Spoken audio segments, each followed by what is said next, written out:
This is what happens when a complete beginner, me, takes a Sony a6700 out of full auto mode for the first time on one of the windiest days you can imagine.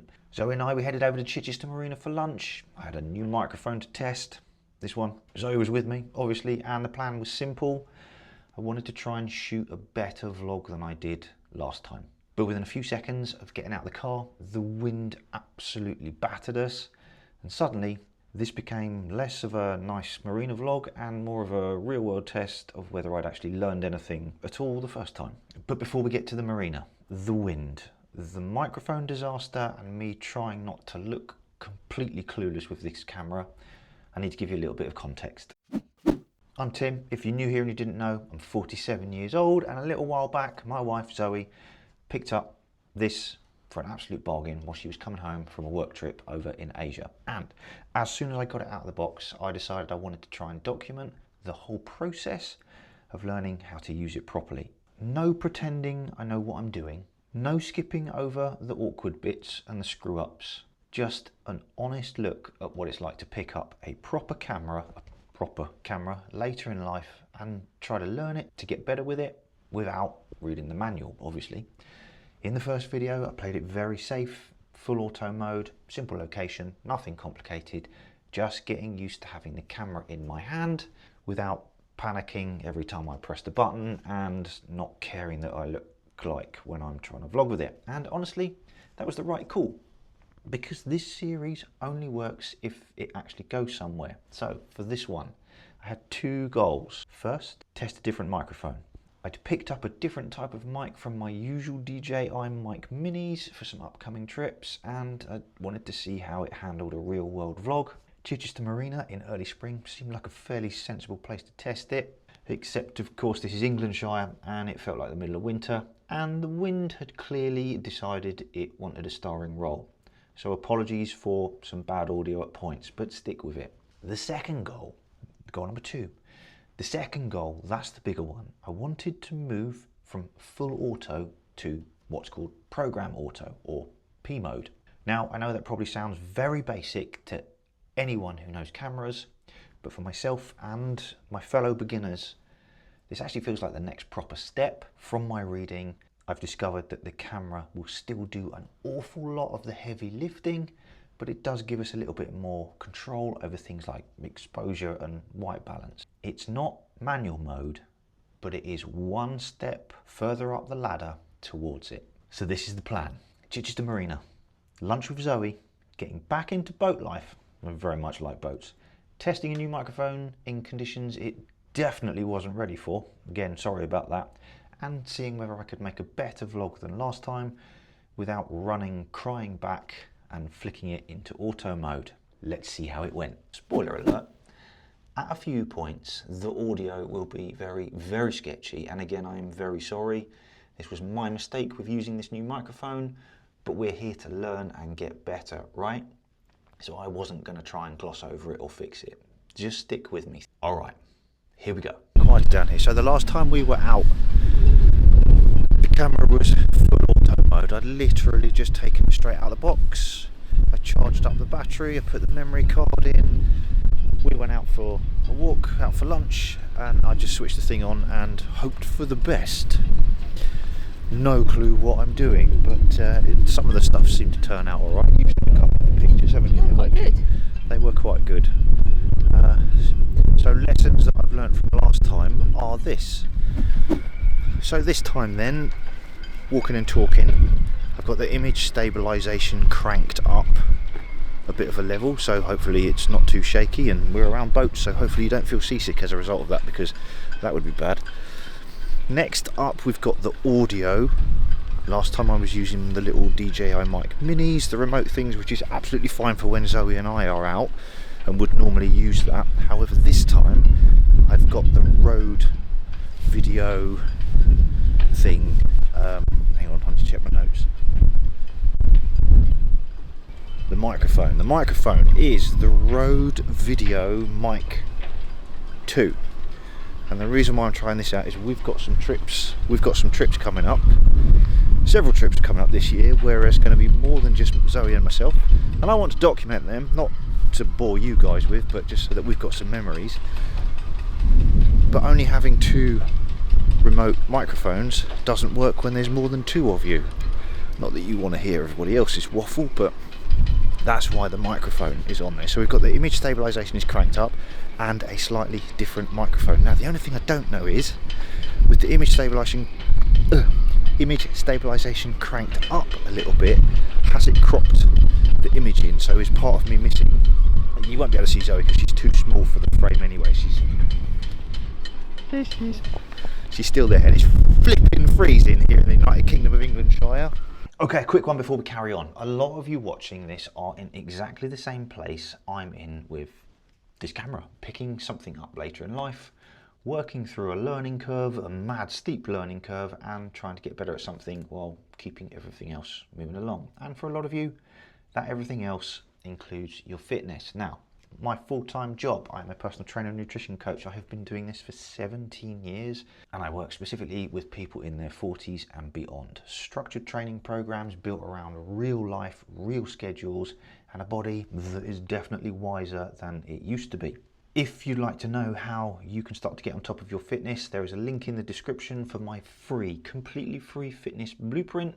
Click the link below, download the fitness blueprint, start taking steps towards improved health and fitness, and I'm going to send you lots of tips and tricks that you can do alongside that as well. All right, let's get back to that windy marina. Where are we, Zoe? We're at Chichester Harbour. No, we're not at Chichester Harbour. Where are we at? Chichester Marina. Chichester Marina. Chichester Marina. Have you been here before? No. She's never been here before. My grandpa used to have his boat down here, and an old boss of mine also used to keep his boat down here. So I know the place quite well. Chichester Marina. Somewhere a bit more interesting to take some photos, shoot a bit of B-roll, practice with some settings, and then I'll talk to you about the settings I've changed because I want to get better at it. Who knows what she's looking at right now? Literally no idea what she's looking at. Oh, good test for the microphone as well while we're out here, because it's very windy. Look at Zoe's hair. It's very windy. I'm into the wind. The wind is coming this way, and now it's coming from that way. See what this is like. What are you looking at over there? I think that was someone's house. The thing that's collapsed. What, down here? It just looks like old Staples, doesn't it? There was somebody's chair down there. Did you not spot the chair? No. Oh. I don't know what it was linked to. Just maybe someone's field. Is there a pony? So he's always on the hunt for ponies. Always. It's just a brown thing. Still looking for super yachts, but I haven't seen any yet. Which one would you have, Zoe? Out of there, which one would you have? That one is quite wide. The what? Or the Capital? That's like That one there. yeah. You want a sailboat? I don't know. Not really, to be honest. I'm not really going to be fast. We are, because we're going to make it happen through YouTube. Yes, we are. I'm going to make it happen. I need a Lamborghini, a jet ski, and a boat. A nice boat that we can stay on. Not some pokey little dinghy. Is that right? Yes. Right, while Zoe's spying for boats for us, let me talk to you about some settings. Now, colour profiles. Last time out, camera was in full auto. It was a standard colour profile that comes through it. This time, again, I've had to write this down to make sure I know what I'm doing. This time, I am shooting in what's called S-Cinetone. Don't know what that means. I'm curious to see what it looks like off camera when it's on my monitor, the Apple display, and then also what it looks like on the big TV we've got at home, which is 65-inch. So it's always good to see what this stuff looks like on there. I don't know about you, but quite often I'll watch YouTube videos on that TV. We could also have tried S-Log3, but I'm not going to do that because that's adding more layers of complexity to something that I don't know how to do yet. But there is another colour profile that I have been tweaking with, but I'm going to save that for a different video. Right, sticking with settings then. last time, full auto. This time I am shooting in P. P is, I'm just going to stop for a minute. P is program auto or program shift. And it says here on my notes, in this mode the camera automatically selects the shutter speed and the aperture for an appropriate exposure, so hopefully we are appropriately exposed. Afterwards, however, we can simultaneously change the shutter speed and aperture settings whilst maintaining that exposure. So even if the shutter speed and aperture values are changed, the picture brightness will hopefully stay the same, which is ace. Program shift feature allows the photographer, not a photographer, never claimed to be one of those, a videographer either. It allows the person using the camera to experiment with depth of field and motion blur without interfering with the set exposure. I got some things to practice then, so I'm going to be in this P program auto mode for a little while I get used to it. Found one. That's a nice one. It does always hurt my head a little bit that there's all these boats in the water. There's all these boats in the water, but even on a grey, cold day like today, people aren't down here using them and they're just being left. A lot of money being sat in the water.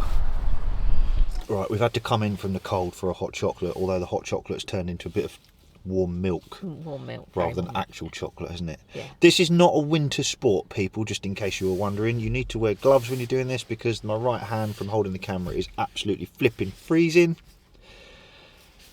And now it's raining.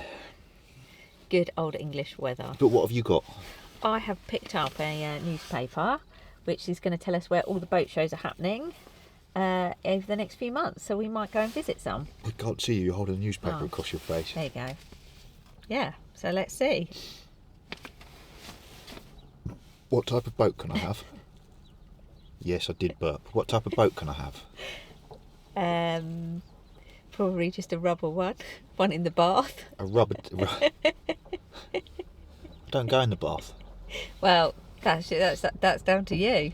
So that means I'm not allowed a boat, does it? No. What were you wooing? That man nearly fell over. Are you laughing at people falling over? She's not very nice. So then, Chichester Marina.